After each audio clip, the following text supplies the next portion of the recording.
سڵاو خۆشەویستان لەوانەیەکی تری فێربوونی زمانی ئینگلیزی لە خزمەتتانە.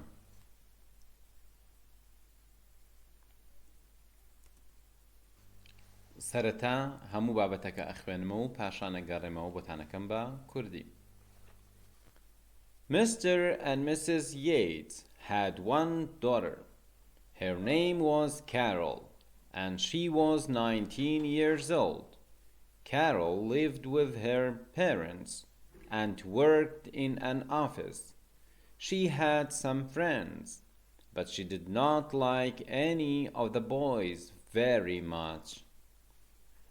Then she met a very nice young man. His name was George Watts, and he worked in a bank near her office. They went out together quite a lot, and he came to Carol's parents' house twice. And then last week, Carol went to her father and said, "I'm going to marry George Watts, Daddy.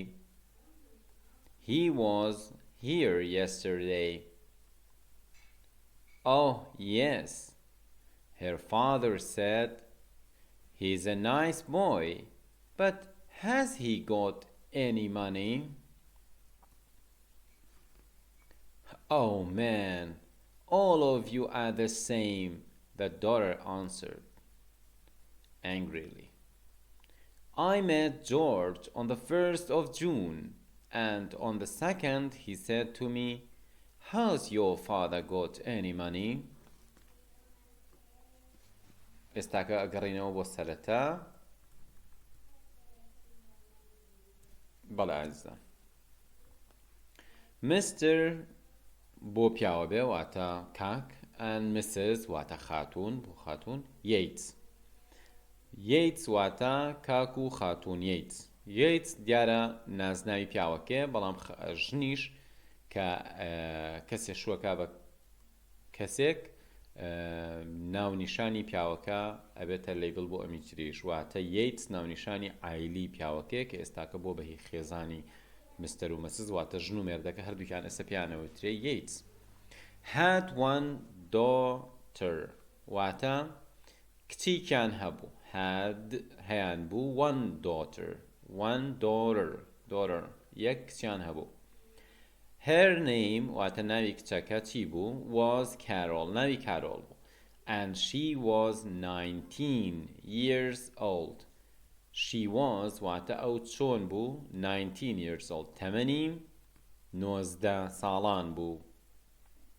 Carol lived، کارۆڵ ژیا واتە ئەژیا، with her parents، لەگەڵ دایک و باوکی. بەڕێزان، ئەمە یەکێکە لەو شانەی کە زۆرینە بە هەڵە ئێڵن. من خۆم لەوە ئەچێ دەرسم بە زیاد لە 2000 نەفەر وتبێتەوە و زۆربەی گروپەکان ئەم پرسیارم لێ کردوون، چ لە قوتابخانە بوو بێت چ لە دەرەوەی قوتابخانە، ئەو هەموو دەوراتی کەوتومەتەوە و ئەو هەموو ئاستە جۆرا و جۆرەش پێم وتون ئەم وشە چی نووسراوە، ئەڵێن پارێنت. بەڕێزان، ئەمە پارێنت نییە، بەڵکو parents بۆ شێوازە. And worked، طبعا کە بە ئەمریکی لێڵی worked، بەڵام ئەگە بە بەریتانی بڵێ worked بە قورک worked. In an office، لە دایرە، کەواتە Carol lived، کارۆڵ ژیا with her parents، لەگەڵ دایک و باوکی، and worked و ئیشی ئەکرد in an office، لە دایرێک، ئەژیا و ئیشی ئەکرد لەگەڵ دایک و باوکی، ئەژیا و ئیشی ئەکرد لە دایرێک. She had some friends، she had ئەو هەیبوو، some friends هەندێ هاوڕێ، واتە هەندێ هاوڕێ هەبوو. But she did not like، بەڵام did not like any of the boys very much، بەڵام حەزی بە هیچ یەکێک لە کوڕەکان نەئەکرد، واتە حەزی بەو کوڕانە نەبوو کە ئەیناسین و هاوڕێی بوون. Then she met a very nice young man. Then پاشان she واتە کچەکە کارۆڵ met واتە گەیشت بەکێ a very nice young man.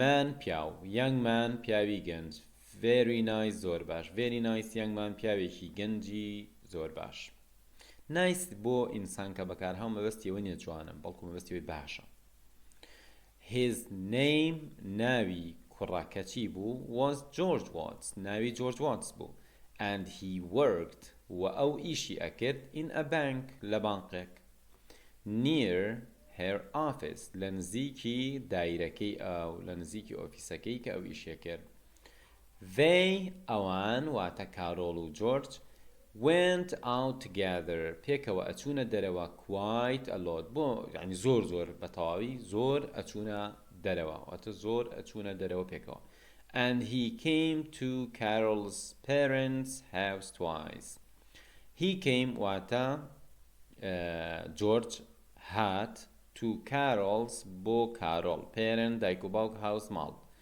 واتە خانوو twice دووجار واتە دووجار هات بۆ ماڵی دایک و باوکی کارۆڵ لە کوردیە ئەڵێ ماڵی دایک و باوکی کارۆڵ لە ئینگلیزی ئەڵێ Carol's parents' house ئەگەر تەماشا بکەن لێرە کۆما ئێسا بەڵام لێرە ئێست کۆمایە ئەمە چییە؟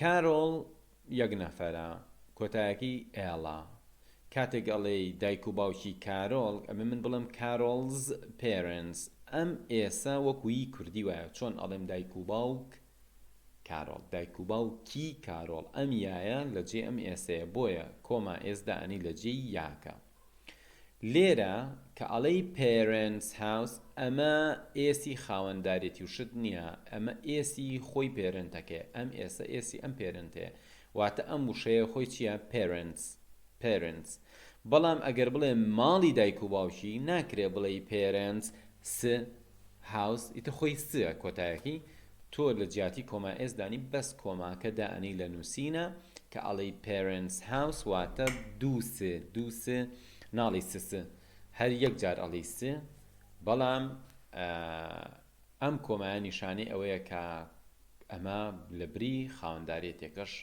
هەیە لێرە ئەم کۆمایە لە بری ئەو کۆما ئێسێ parents house واتە ماڵی دایک و باوکی کە ئەمە زۆر گرنگە و زۆرجار لە مەکتەب ئەڵێن چی ئەڵێن ئەگەر وشەکە خۆی کۆتایەکی ئێز بوو کۆماکە لەم دیوەوە دابنێ و ئەگەر وشەکە خۆی ئێز نەبوو کۆماکە ئەمە قسەیەکی هەڵەیە ئەمە زۆر قورسە ئەمە وا ئەکا کە تۆ مێش کرد بیر لەوە ئەکاتەوە یعنی کۆماکە لەم دیودانە یا لەو دیودانە بەڵام نە ئاسانەکەی ئەوەیە ئەم وشەیە خۆی کارۆڵە کۆما ئێزدانی ئەم وشەیە پێرنتس هەر کۆما ئێزدانی بەڵام مادەم کۆتایەکی سە بەس کۆماکەدانی ئێسەکە دامەنێ کەواتەم ئێستا چییە؟ ئێستی خۆیەتی هاوس ماڵ خانوو خۆی ینی خانوو بەڵام تر لە کوردیا تۆ ناڵی خانووی دایک و باوکی کارۆڵ ماڵی دایک و باوکی کارۆڵ twice واتە دووجار ئەگەر بڵی یەکجار ئەڵێی once بڵی دووجار ئەڵێی twice تر دوای ئەڵێی 3 times 4 times 5 times بۆ شێوازە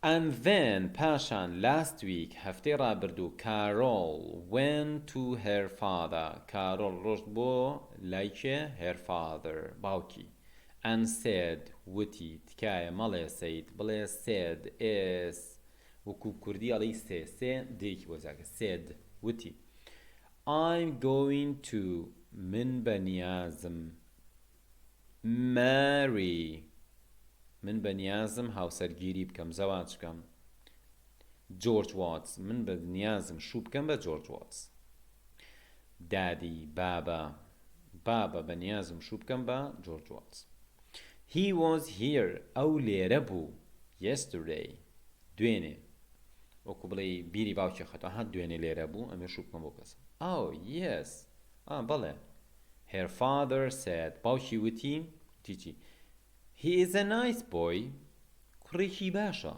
but بەڵام has he got any money هیچ پارەی هەیە بیری لای ئەوەیە کە پارەی هەیە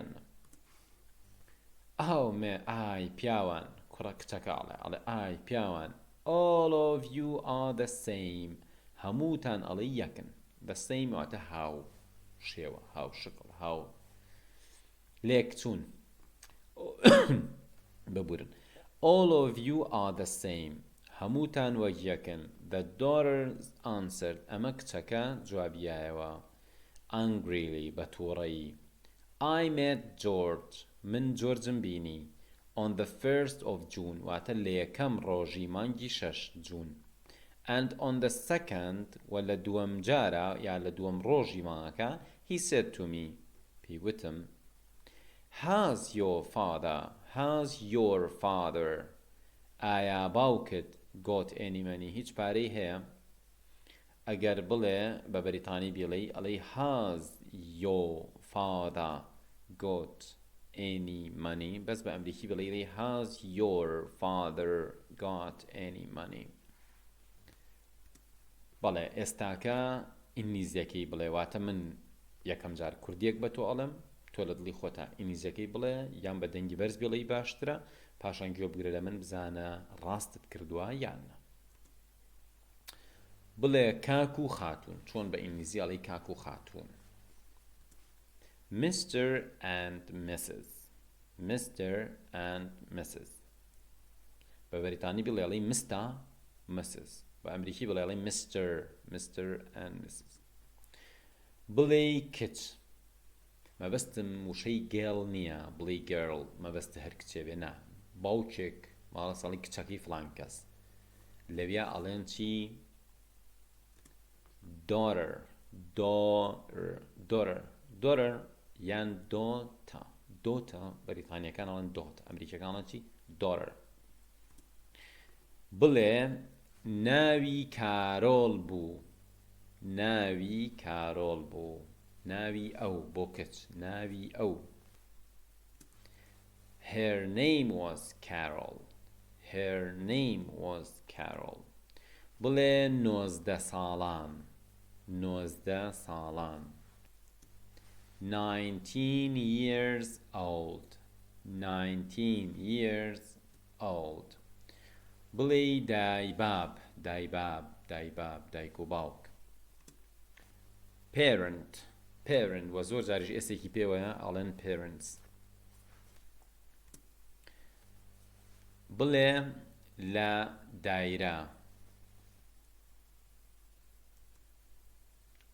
دایرە office واتە دایرە بڵێ ئەو گەیشت بە بڵێ لیقائی هەبوو چاوپێکەوتنی هەبوو گەیشت بە فڵان کەس she met ئەو مەبەستم کچە she met بڵێ پیاوی گەنج young man ئەوان ڕۆشتنە دەرەوە پێکەوە ڕۆشتنە دەرەوە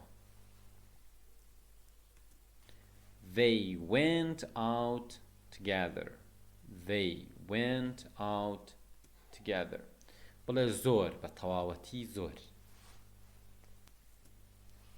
quite a lot بڵێ دوو جار دوو ئەڵێ تو بەڵام بڵێ دوو جار twice بڵێ بەنیازم شوو بکەم بە جۆرج بەنیازم هاوسەرگیری بکەم لەگەڵ جۆرج I'm going to marry George بڵێ لێرە بوو دوێنێ ئەو لێرە بوو He was here yesterday بڵێ ئایا هیچ پارەی هەیە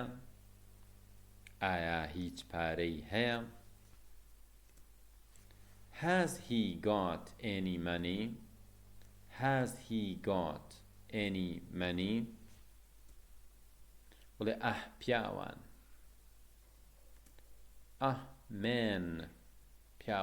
men بڵێ هەمووتان وەک یەکن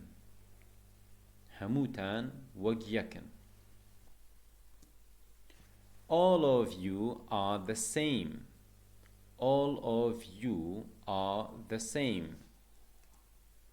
بڵێ ئایا باوکت هیچ پارەی هەیە Has your father got any money Has your father got any money? بەڵێ ئازیزان و خۆشەویستان هاتمە کۆتایی ئەموانەیە هیوادارم جێگەی سوود و ڕەزامەندی ئێوە بێ بەڕێزان بۆ ئەوەی کە بە دروستی فێری زمان ببن بۆ ئەوەی بە کاتێکی کەمتر بە زەحمەت و مانوبوونێکی کەمتر بە ڕێگایەکی دروست فێری زمان ببن من چەند مانگێک خۆمانوو کردووە کۆرسێکم ئامادە کردووە بۆ ئێوە کە هێشتا بە داشکاندنەوە لە سایتەکەمان ئامادێ و خەڵک بەشداری تێداکە و هیوادارم ئێوەش تێدا بەشداری بکەن بەشداریکردنتان ئەبێتە هۆی ئەوەی کە ئێوە لە ماوەیەکی کەمتر و بە هەوڵێکی کەمتر فێری زمان ببن هەر زمانێ بتانێ بە تایبەت زمانی ئینگلیزی چووکەوانێکی زۆری زمانی ئینگلیزیتە بەڵام بەنسبەت پرۆژەکەی ئێمەوە ئەبێتە هۆی سەرکەوتنی پرۆژەکە چونکە کۆرسی زیاتر و باشترمان بەدەستەوەیە هیوای سەرکەوتنیش بۆ ئێوەی ئازیز و خۆشەویستە